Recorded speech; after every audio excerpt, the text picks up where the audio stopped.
بسم اللہ الرحمن الرحیم۔ سامعین اعزام، آپ حضرات نے بے شمار لوگوں کے بارے میں سنا ہوگا اور کتنوں کو دیکھا بھی ہوگا کہ جو موت سے پہلے اپنے گھر والوں کو اور اپنے وارثین کو طرح طرح کی وصیتیں کر کے جاتے ہیں، لیکن ایک ایسے صحابی کہ شہادت کے بعد جنہوں نے وصیت کی تھی، اس کو آپ نے کبھی نہ دیکھا ہوگا اور آپ نے کبھی نہ سنا ہوگا۔ پوری تاریخ میں صرف ایک ہی واقعہ ایسا ملتا ہے کہ ایک صحابی ایسے ہیں کہ جنہوں نے شہید ہونے کے بعد وصیت کی اور اس وصیت پر عمل کیا گیا، اور وہ صحابی حضرت ثابت بن قیس بن شماس رضی اللہ تعالی عنہ ہیں۔ اور اس واقعے کو علامہ ابن کثیر علیہ الرحمہ نے البدایہ والنہایہ میں جلد نمبر 6 صفحہ نمبر 325 پر نقل کیا ہے کہ حضرت ثابت بن قیس بن شماس رضی اللہ تعالی عنہ مشہور انصاری صحابی ہیں جو قبیلہ خزرج سے تعلق رکھتے ہیں اور اپنے زمانے کے مشہور خطیب تھے، اور حضور صلی اللہ علیہ وسلم کے لیے کتابت وحی کے فرائض بھی انہوں نے انجام دیے تھے۔ ترمذی شریف کی روایت ہے کہ حضور صلی اللہ علیہ وسلم نے ان کے بارے میں یہ بھی ارشاد فرمایا تھا، نعم الرجل ثابت بن قیس بن شماس، کہ ثابت بن قیس بن شماس کتنے اچھے آدمی ہیں۔ حضرت عطا خراسانی رحمہ اللہ فرماتے ہیں کہ میں مدینہ طیبہ آیا تو مجھے کسی ایسے شخص کی تلاش تھی جو حضرت ثابت کے حالات سنائے۔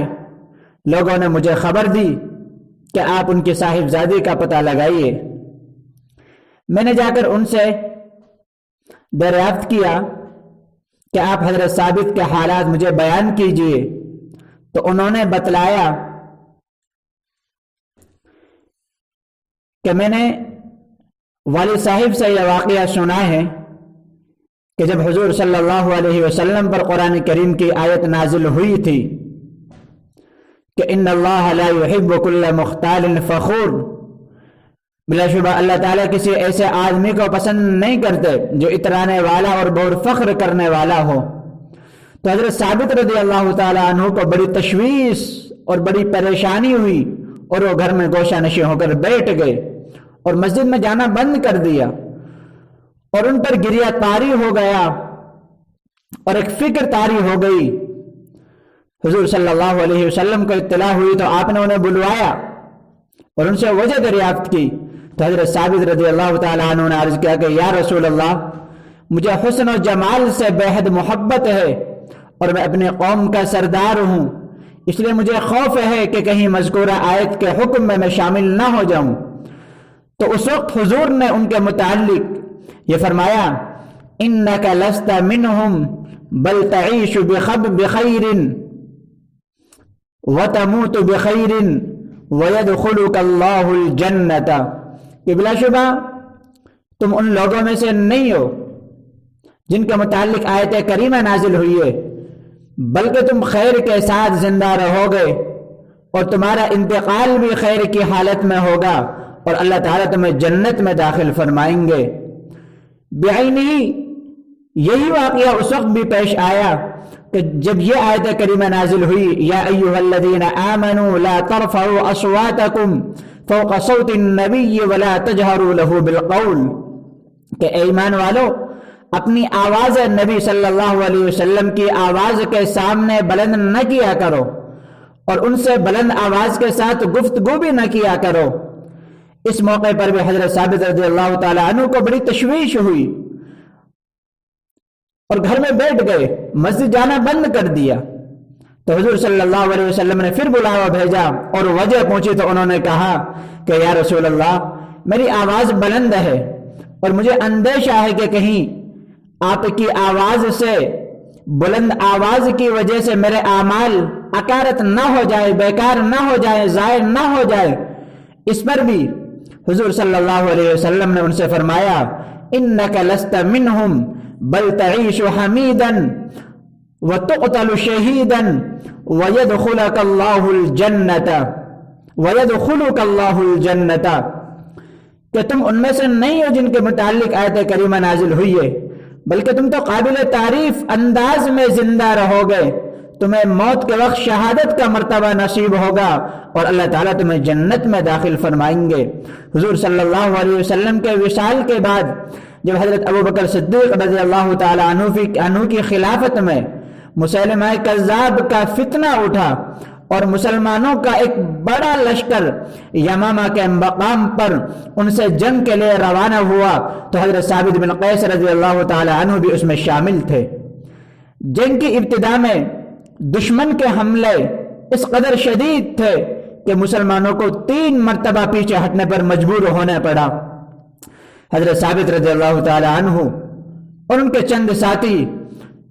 مثلا حضرت سالم نے جب جنگ کا یہ نقشہ دیکھا تو کہا کہ ہم نے حضور کے ساتھ تو کبھی یہ منظر نہیں دیکھا، اور اتنا کہنے کے بعد ان دونوں نے زمین میں 2 گڑھے کھودے اور ان میں ڈٹ کر کھڑے ہو گئے تاکہ وہاں سے پیچھے ہٹنے کا کوئی امکان باقی نہ رہے،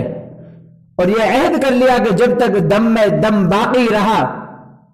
ہم یہاں سے نہیں ہٹیں گے۔ چنانچہ یہ دونوں حضرات انہی گڑھوں میں ڈٹے رہے اور ڈٹ کر مقابلہ کرتے رہے یہاں تک کہ انہیں گڑھوں میں جانے آفری کے سپرد کر دی اپنی جان کو۔ حضرت ثابت رضی اللہ تعالیٰ عنہ کی صاحبزادی نے یہ واقعہ بھی سنایا کہ حضرت ثابت کی شہادت کے بعد ایک شخص نے انہیں خواب میں دیکھا۔ یہ سنانا اصل مقصود ہے کہ ایک شخص نے انہیں خواب میں دیکھا کہ وہ اسے کہہ رہے ہیں کہ جب کل مجھے شہید کر دیا گیا تو ایک شخص میری نعش کے قریب سے گزرا اور میرے سینے پر ایک عمدہ زرہ تھی، وہ اس نے اتار لی۔ اس شخص کا مکان لشکر کے بالکل آخری سرے پر فلاں جگہ ہے، اور اس گھر کے سامنے ایک لمبا ترنگا گھوڑا بنا ہوا ہے، اور اس شخص نے میری زرہ پر ایک ہانڈی اوندھی کر رکھی ہے اور اس ہانڈی پر اونٹ کا کجاوا ڈال رکھا ہے۔ تم خالد بن ولید کے پاس جاؤ اور ان سے کہو کہ وہ میری زرہ اس شخص سے واپس لے لیں۔ پھر جب تم رسول اللہ صلی اللہ علیہ وسلم کے خلیفہ اول حضرت ابوبکر صدیق رضی اللہ تعالیٰ عنہ کے پاس پہنچو تو ان سے کہہ دینا کہ میرے ذمے اتنا قرض ہے اور میں نے اتنا مال اپنے پیچھے چھوڑا ہے اور میرے فلاں غلام آزاد ہے۔ حضرت ثابت رضی اللہ تعالیٰ عنہ نے خواب میں یہ بھی تاکید کی اس خواب دیکھنے والے شخص سے کہ تم میری ان باتوں کو خواب کی بات سمجھ کر نہ ٹال دینا بلکہ ان پر ضرور عمل کرنا۔ چنانچہ وہ شخص حضرت خالد بن ولید رضی اللہ تعالیٰ عنہ کے پاس پہنچے اور انہیں خواب سنایا۔ حضرت خالد نے اپنا ایک آدمی بھیج کر زرہ کے واقعے کی تحقیق فرمائی تو زرہ اسی پتے کے مطابق مل گئی اور انہی کے پاس مل گئی۔ اس کے بعد وہ شخص حضرت ابوبکر صدیق رضی اللہ تعالیٰ عنہ کے پاس پہنچے اور انہیں بھی یہ پورا واقعہ سنایا تو حضرت ابوبکر نے بھی ان کی وصیت پر عمل فرمایا۔ تو اس پورے واقعے سے سنانا مقصود یہ ہے کہ حضرت ثابت رضی اللہ تعالیٰ عنہ کے علاوہ ہمیں پوری تاریخ میں کوئی شخص ایسا نہیں ملتا کہ جنہوں نے موت کے بعد کوئی وصیت کی ہو اور اس کی وصیت پر عمل بھی کیا گیا ہو۔